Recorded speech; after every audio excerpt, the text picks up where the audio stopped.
मैं ना तो तुम्हारी महंगी भेंट से प्रसन्न होता हूं, ना दिखावटी दान दलायुता से।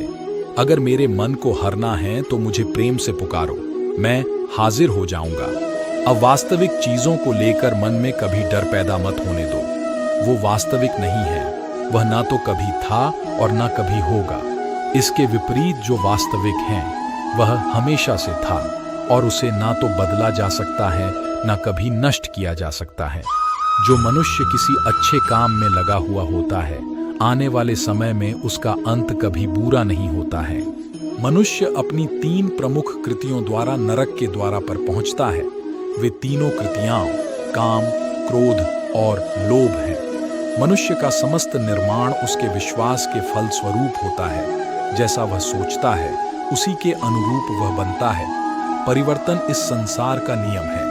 एक नजर में तुम असीम संपत्ति के मालिक बन सकते हो, दूसरी नजर में तुम दरिद्र बन सकते हो। इस धरती पर आने के बाद आपका मुख्य उद्देश्य यहाँ से मुक्त होना है।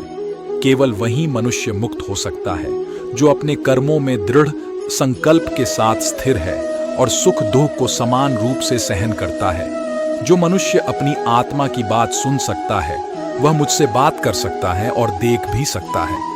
अपने सभी कर्मों को कृष्ण पर केंद्रित होकर करो। आसक्ति को त्याग दो। सफलता और असफलता को एक समान दृष्टि के साथ देखो, क्योंकि आध्यात्मिकता का अर्थ ही होता है संभाव।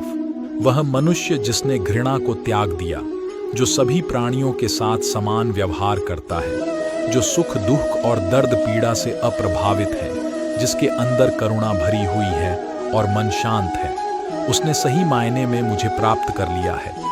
यही वह मनुष्य है जिसको मैं सबसे अधिक पसंद करता हूँ। इस विशाल संसार में तुमको केवल कर्म करने की छूट है।